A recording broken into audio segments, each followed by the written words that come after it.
प्रिय मित्रों, नमो नमः। नमस्कार। मैं संजीव कुमार कोहली। आज आप मेरे साथ अध्ययन करेंगे रसखान जी की जीवनी का। रसखान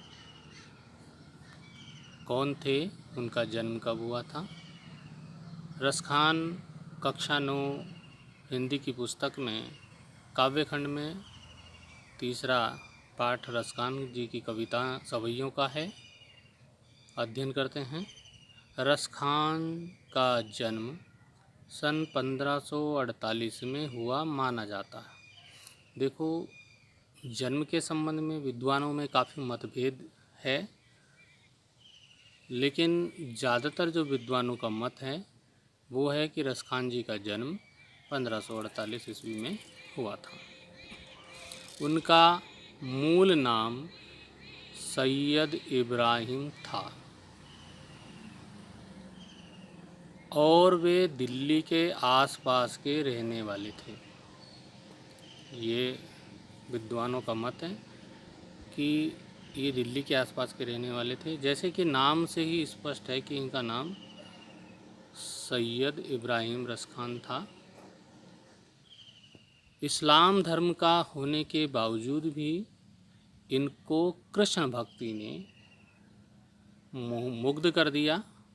कृष्ण भक्ति ने इन्हें ऐसा मुग्ध कर दिया कि गोस्वामी विट्ठलनाथ से दीक्षा ली और ब्रजभूमि में जा बसे। सन 1628 के लगभग उनकी मृत्यु हुई, ऐसा माना जाता है। तो श्री कृष्ण जी के जो भक्त कवि हैं उनमें इनका स्थान बहुत ऊंचा स्थान माना जाता है। इनकी रचनाओं की बात करें तो सुजान, रसखान और प्रेम वाटिका इनकी उपलब्ध कृतियाँ जो भी उपलब्ध होती हैं। रसखान रचनावली के नाम से उनकी रचनाओं का संग्रह मिलता है। प्रमुख कृष्ण भक्त कवि रसखान की अनुरक्ति न केवल कृष्ण के प्रति प्रकट हुई है, बल्कि कृष्ण से ही प्रेम नहीं करते बल्कि कृष्ण भूमि के प्रति भी उनका अनन्य अनुराग व्यक्त हुआ है। उनके काव्य में कृष्ण की रूप माधुरी, ब्रज महिमा, राधा कृष्ण की प्रेम लीलाओं का मनोहर वर्णन मिलता है।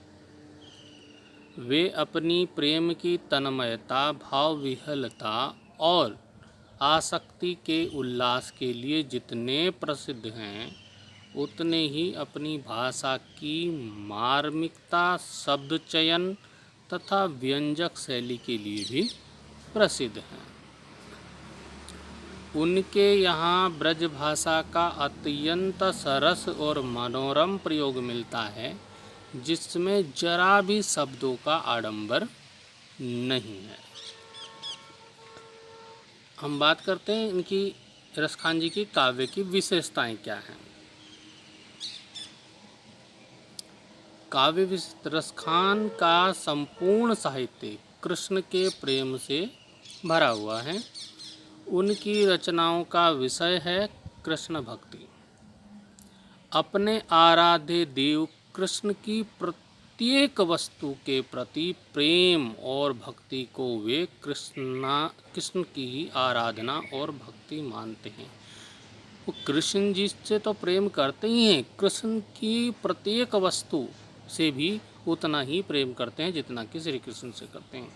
वे श्री कृष्ण की प्रत्येक वस्तु पर मुग्ध हैं, चाहे वह कृष्ण की रूप माधुरी हो, बांसुरी हो, वेशभूषा हो या फिर बाल लीला हो। सब रसखान के लिए मग्न हो जाने और काव्य करने का विषय है। उनकी अभिव्यक्ति का आधार है कृष्ण की जन्मभूमि, ब्रज का यमुना तट, वहाँ के वन उपवन, पशु पक्षी, पर्वत, नदियाँ, इन सब से उन्हें अनन्य प्रेम है। रसखान के साहित्य में कृष्ण रस इस प्रकार प्रवाहित हो रहा है कि वह पाठक को कृष्ण भक्ति में लीन किए बिना नहीं रहता। कृष्ण के अतिरिक्त उन्हें संसार में कुछ भी प्रिय, आकर्षक और श्रेष्ठ नहीं लगता। वे उसी व्यक्ति का जीवन सफल मानते हैं जो कृष्ण की भक्ति में लीन हो। रसखान के काव्य में उनकी कृष्ण भक्ति पवित्र, निश्चल, निस्वार्थ और निवेदन प्रधान है। सवैया उनका मुख्य छंद है। उनके सवैयों में उनकी भावुक भक्ति और कृष्ण में तल्लीनता देखने योग्य है। बात करते हैं भाषा शैली। रसखान जी की भाषा शैली। रसखान की काव्य भाषा सरस, सरल और सुमधुर है। आडंबरहीन, सहज, स्वाभाविक भाषा और सहज रूप से आए अलंकार उनकी भाषा को सहज सौंदर्य प्रदान करते हैं। उनके शब्दों का क्रम झरने के अविरल प्रवाह की याद दिलाता है। उनके काव्य की भाषा उनके आराध्य कृष्ण की ब्रज भाषा है। उन्होंने भाषा भी वही अपनाई। कृष्ण के भक्त हैं तो उनके आराध्य जो कृष्ण हैं उनकी जो भाषा ब्रज भाषा है उन्हीं को अपने काव्य की भाषा बनाया है। काव्य में मुहावरों के स्वाभाविक प्रयोग ने रसखान के काव्य को और भी अधिक लोकप्रियता प्रदान की है। उनका काव्य लोक साहित्य और शास्त्र दोनों की चुनौतियों का सुंदर उत्तर है।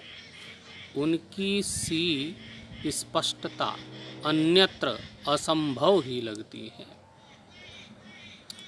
अपने काव्य में उन्होंने दोहा, कवित्व और सवैया तीनों छंदों का पूरे अधिकार से प्रयोग किया है।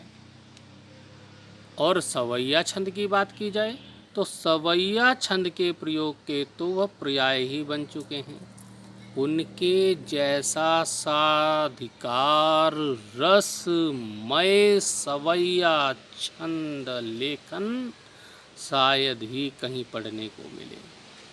रसखान वास्तव में रस की खान है, इसमें तनिक भी संदेह नहीं है। तो इस प्रकार हमने आज अध्ययन किया रसखान, सैयद इब्राहिम रसखान जो कृष्ण भक्त कवि हैं, उनकी जीवनी का अध्ययन किया।